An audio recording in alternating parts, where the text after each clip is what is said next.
ஒவ்வொரு திருக்குறளையும் அதன் பொருளையும் கூறுவதுடன் அந்த திருக்குறளின் பொருளோடு தொடர்புடைய ஒரு இனிய தமிழ் திரைப்பட பாடல் வரிகளோடு அந்த திருக்குறளின் பொருளை இணைத்து விளக்கங்கள் கூறி அத்திருக்குறளின் பொருளை மேலும் விளங்கச் செய்து அந்த திருக்குறளின் சீரிய கருத்தினை இந்த பிரபஞ்சம் முழுவதிலும் உள்ள மக்களினுடைய நிகழ்கால வாழ்வியல் முறைகளோடு இணைக்கின்ற ஒரு முயற்சி தான் இந்த கருத்தாக்கத்தினுடைய நோக்கம். அந்த முயற்சியிலே இன்று நாம் எடுத்துக்கொள்ளும் திருக்குறள் எண் 467 பொருட்பாலிலே அரசியலிலே தெரிந்து செயல் வகை என்கின்ற அதிகாரத்திலே அமைய பெற்றுள்ள அந்த திருக்குறள் எண்ணி துணிக கருமம் துணிந்தபின் எண்ணுவம் என்பது இழுக்கு. எண்ணி துணிக கருமம் துணிந்தபின் எண்ணுவம் என்பது இழுக்கு. அதாவது ஒரு செயலை தொடங்குவதற்கு முன்பாக அச்செயலினால் விளையப் போகின்ற நன்மைகள் மற்றும் தீமைகளை நன்கு சிந்தித்து அறிந்த பிறகே அச்செயலினை துணிந்து தொடங்க வேண்டும். துணிந்து தொடங்குவோம், விளைவுகளை பிறகு எண்ணத்தில் கொள்ளலாம் என்று அச்செயலினை தொடங்கினால் அது இழுக்கு ஆகும் என்பது இந்த திருக்குறளின் அற்புதமான கருத்தாகும்.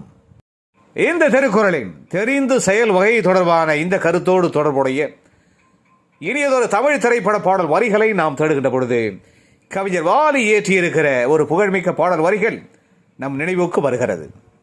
இந்த வாழ்க்கையிலே நாம் ஒரு செயலை செய்ய தொடங்குவதற்கு முன்பாக அந்த செயலினால் விளையப் போகிற நன்மைகள் தீமைகள் ஆகிய விளைவுகளை தெளிவாக தெரிந்து உணர்ந்த பின்புதான் ஏன் இந்த செயலை தொடங்குகிறோம் என்பதை நாம் தெளிவாக அறிந்த பின்புதான் எந்த ஒரு செயலையும் இந்த வாழ்க்கையில் நாம் தொடங்க வேண்டும் என்கிற அற்புதமான கருத்தினை ஒரு நாயகன் இந்த மக்களுக்கு எடுத்து உரைப்பதாக அமைக்கப்பட்ட அந்த பாடல் வரிகளிலே அந்த நாயகன் கூறுவார்.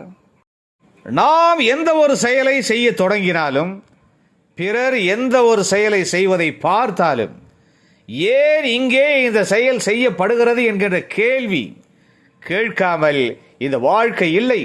நான் என்ற ஆணவத்துடன் அகங்கார எண்ணத்துடன் விளைவுகளை நன்மைகள் தீமைகளை பற்றி கவலைப்படாமல் செயல்களை செய்யும் மனிதன் இங்கே வாழ்ந்ததாக வரலாறு கிடையாது.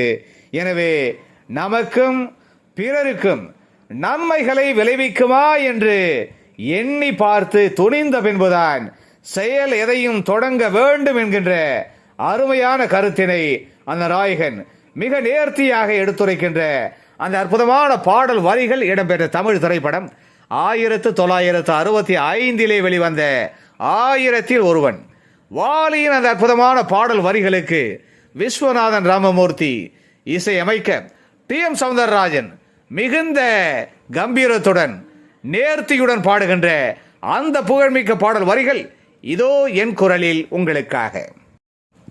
ஏன் என்ற கேள்வி இங்கு கேட்காமல் வாழ்க்கை இல்லை. ஏன் என்ற கேள்வி இங்கு கேட்காமல் வாழ்க்கை இல்லை. நான் என்ற எண்ணம் கொண்ட மனிதன் வாழ்ந்ததில்லை. நான் என்ற எண்ணம் கொண்ட மனிதன் வாழ்ந்ததில்லை. ஏன் என்ற கேள்வி இங்கு கேட்காமல் வாழ்க்கை இல்லை. நான் என்ற எண்ணம் கொண்ட மனிதன் வாழ்ந்ததில்லை.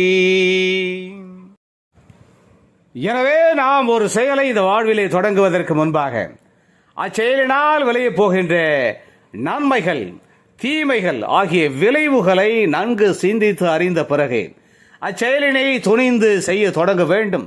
துணிந்து தொடங்குவோம், விளைவுகளை பிறகு எண்ணத்தில் கொள்ளலாம் என்கின்ற அகந்தையிலே ஆணவத்திலே அந்த செயலினை செய்ய தொடங்கினால் அது இழுக்கு ஆகும் என்கிற தெரிந்து செயல் வகை தொடர்பான இந்த திருக்குறளின் அற்புதமான கருத்தினை தெளிவாக அறிந்து உணர்ந்து நாம் இந்த வாழ்விலே ஒரு செயலை செய்ய தொடங்குவதற்கு முன்பாக அதனால் விளையப் போகின்ற விளைவுகளை நன்மைகளையும் தீமைகளையும் தெளிவாக அறிந்து உணர்ந்து நன்மைகள் இருந்தால் மட்டுமே அந்த செயலினை செய்ய தொடங்கி செய்து முடித்து வாழ்விலே பெருமைகளையும் புகழையும் மேன்மையையும் அடைவோம். மீண்டும் ஒரு இனிய திருக்குறள், திருக்குறளின் 468 அந்த திருக்குறளின் பொருளோடு தொடர்புடைய இனியதொரு தமிழ் திரைப்பட பாடல் வரிகளோடு நாம் விரைவிலே மீண்டும் சந்திக்கலாம்.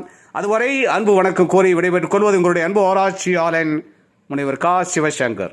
மீண்டும் சந்திப்போம். நன்றி, வணக்கம்.